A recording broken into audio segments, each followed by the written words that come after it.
আরমান,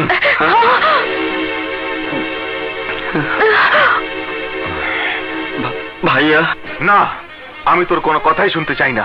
আমি শুধু চাই তুই তুই ইতিকে ভুলে যা। না ভাইয়া না, ইতিকে ভুলে যাওয়া আমার পক্ষে কোনোভাবেই সম্ভব না। ইতি আমার স্বপ্ন, ইতি আমার সাধনা। আমার জীবনের বিনিময়েও আমি ইতিকে হারাতে পারবো না ভাইয়া। ওরে পাগল, আমিও যে তোকে হারাতে পারবো না। তোকে হারিয়ে আমি কি নিয়ে বাঁচবো, কাকে নিয়ে বাঁচবো? মৃত্যুর পর মার কাছে গিয়ে আমি কি জবাব দেব? মৃত্যুর সময় মা যে তোকে আমার হাতে আমানত হিসাবে তুলে দিয়ে গিয়েছিল। ভাইয়া, মায়ের মৃত্যুর পর তুমি আমাকে বাবার স্নেহ, ভাইয়ের আদর দিয়ে বড় করেছো, মানুষ করেছো। তোমার এই ঋণ যেমন আমি কোনোদিন শোধ করতে পারবো না, তেমনি ইতির ভালোবাসাকেও আমি অস্বীকার করতে পারবো না। আরমান, তুই কেন বুঝতে পারছিস না? আমি সামান্য একজন স্কুল মাস্টার, আর মিশা আমাদের চেয়ে অনেক অনেক বড় কিছু। মিশাকে তুই না চিনলেও আমি মিশাকে ভালো করে চিনি। জননেতা আর সমাজ সেবকের মুখোশ পরা এক ভয়ঙ্কর হায়না ওই মিশা। সে কোনোদিনই সামান্য গরিব এক স্কুল মাস্টারের ভাইয়ের সাথে তার বোনের ভালোবাসাকে মেনে নেবে না। ভাইয়া, মিশা ভাই আমাদের ভালোবাসা মেনে না নিলেও আমাদের ভালোবাসার তিল পরিমাণ চিট ধরাতে পারবে না। আমরা মৃত্যুকে স্বীকার করে নেব, তবু আমাদের ভালোবাসাকে অস্বীকার করতে পারবো না, মরে গেলেও না। বোন, ভালোবাসা অন্ধ, আর অন্ধ আবেগের বশে অনেক কিছু বলা যায়, অনেক কিছু করা যায়, কিন্তু বাস্তব বড় কঠিন। আর এই কঠিন বাস্তবতাকে মেনে নিয়েই জীবনে পথ চলতে হয়। ভাইয়া, আমরা কোনো কিছু শুনতে চাই না, কিছুই বুঝতে চাই না। মিশা ভাই আমাদের ভালোবাসা বাধা হয়ে দাঁড়ালেও আপনি আমাদের বড় ভাই, আপনি আমাদের আশ্রয়। আপনার স্নেহের আশ্রয় থেকে আপনি আমাদের বঞ্চিত করবেন না, আমাদের দূরে ঠেলে দেবেন না। আপনার পায়ের তলে আমাদের দুজনকে আশ্রয় দিন ভাইয়া, আশ্রয় দিন, আশ্রয় দিন। আমি সব বুঝতে পারছি, কিন্তু তোমরা বুঝতে পারছো না। তোমার ভাই মিশা জানতে পারলে তোমাদের খুন করতেও দ্বিধা করবে না। হ্যাঁ ভাইয়া, মিশা ভাইয়ের হাতে তো আমাদের মরতেই হবে। সে মৃত্যু যদি আপনার হাতে হয় তাহলে আমরা মরেও শান্তি পাবো। মারুন ভাইয়া, আমাদের গলা টিপে মেরে ফেলুন। ওরে পাগলি, যে হাত দিয়ে স্নেহ, আদর, ভালোবাসা দেওয়া যায়, সেই হাত দিয়ে কখনো খুন করা যায় না রে, খুন করা যায় না। মিশার কালো ছায়া যেন তোদের স্পর্শ করতে না পারে, আশীর্বাদ করি তোদের এই পবিত্র ভালোবাসারই যেন জয় হয়, জয় হয়। আরমান, ইতি, তোরা দুজন এলাকা ছেড়ে অনেক দূরে চলে যা।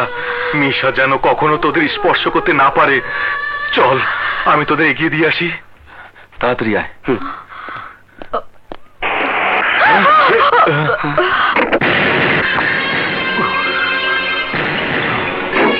ভাইয়া,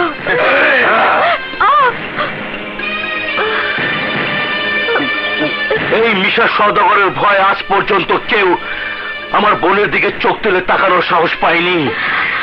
আর আজ তুই আমার কলেজায় হাত দিয়েছিস। আমি ইতিকে ভালোবাসি, ইতিও আমাকে ভালোবাসে, কিন্তু আমি সওদাগর, সামান্য একজন স্কুল মাস্টারের ভাইয়ের ভালোবাসা আমি কিছুতেই মেনে নেব না। এতে চড়ায় বলছে। না ভাইয়া, আমার জীবন গেল, আমি আরমানের হাত কিছুতেই ছাড়বো না, আমি আরমানের হাত কিছুতেই ছাড়বো না। তুই আরমানের হাত না ছাড়লে আমি ওর জীবনটাই নিয়ে নেব।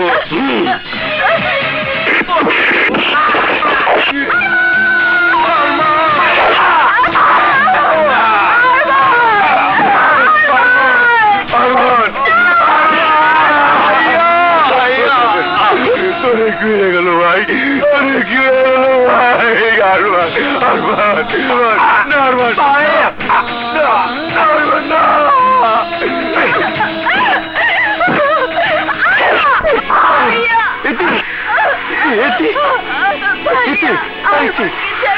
আরমানকে ছাড়া আমি বাঁচতে পারবো না। ভাই আমার কি হয়ে গেল ভাই? আরমান রে ভাই, বিপুল ভাই, কথা বল বিপুল ভাই, বিপুল ভাই, আমার ভাই মরে গেছে, আমার ভাই মরে গেছে, আমার মরে গেছে। আমার ভাই আরমান, আমার কথা বল ভাই, আমার ভাই কথা বল। আমার ভাই মরে গেছে, আমার ভাই মরে গেছে। সেই থেকে আজ পর্যন্ত পাগলই রয়ে গেল বিপুল। সদাগর বাড়ির কারো দেখলে আগুনের মতো জ্বললে ওঠে ওই। তাই আপনার উপর প্রতিশোধ নিবার চাইছিল। আপনি কিছু মনে করেন না। না না, ও ঠিকই করেছে। চলেন বেগম সাহেব, বাড়ি যাই। তোর না স্কুল থেকে মেয়েকে নিয়ে আসার কথা? বেগম সাহেব, আমি না যাবো তো ঠাই স্কুলের বারান্দায় খাড়ায় থাকে মাইয়াটা। তাহলে তুই যা, আমি একাই চলে যেতে পারবো। আপনি একলা যাবেন? না, আমার কোনো অসুবিধা হবে না, তুই যা, ঠিক আছে? জি জি, সালাম আলাইকুম। এই যে আমার ফুল মামনি। আহারে আহারে মা আমার, কখন থেকে আমার মা একলা একলা বসে গেছে রে। ওঠ ওঠ ওঠ, কান্দ। আসি রে ভাই। আমার সোনা মা, আমার লক্ষ্মী মা। এর মা, মুড়ি খাবি? চাচা, 2 টাকার ঝাল মুড়ি দাও। ধর মা, ধর। আসি চাচা।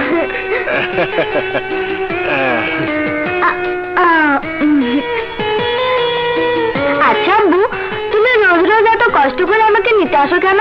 আমি এখন বড় হয়েছি না? আমার মায়ে বড় হইছে, আমার মায়ে আরো অনেক বড় হইব। আমার মা লেখাপড়া শিখে ডাক্তার হইব, ইঞ্জিনিয়ার হইব। আমার মায়ে আরো কত কিছু হইব।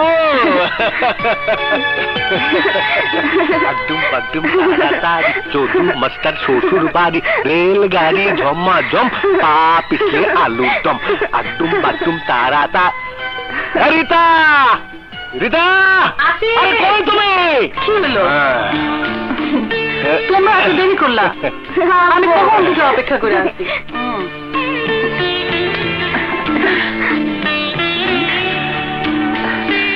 যাও, হাত মুখ ধুয়ে আসো, আমি খাবার দিতেছি। লরেমা, তুমি খাবা? এই লো, লাও লাও লাও লাও।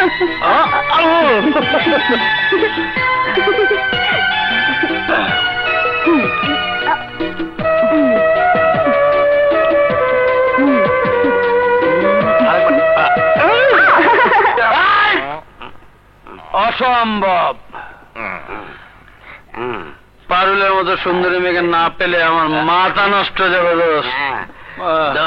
জীবনে আমি অনেক মেয়ে দেখেছি, কিন্তু পারুলের মতো মজার মেয়ে একটাও দেখিনি। আমি কিন্তু আগে যাব।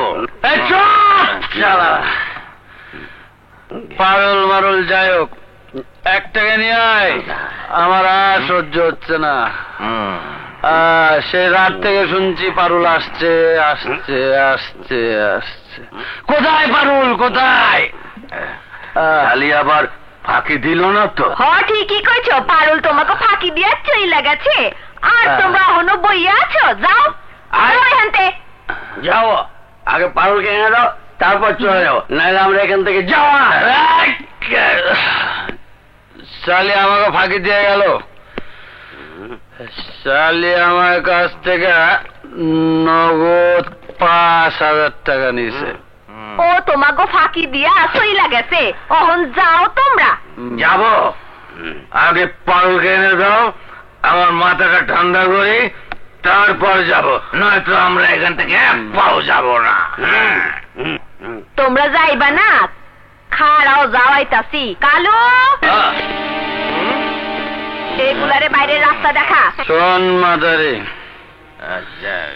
এইসব কালু মালু জায়গা কোনোই লাভ হইব না।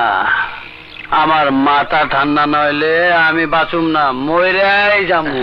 চল পরে আম্মু চলো, আমার দেরি হয়ে যাচ্ছে। মামুনি, আমার শরীরটা ভালো লাগছে না, আজ স্কুলে না গেলে হয় না? আচ্ছা আম্মু, আজকে তোমাকে যেতে হবে না, আমি একাই যেতে পারবো, কেমন? আচ্ছা মা, যাও। আর শোনো, তুমি একলা আসবা না, আসার সময় তোমার বাবা নিয়ে আসবে। আচ্ছা।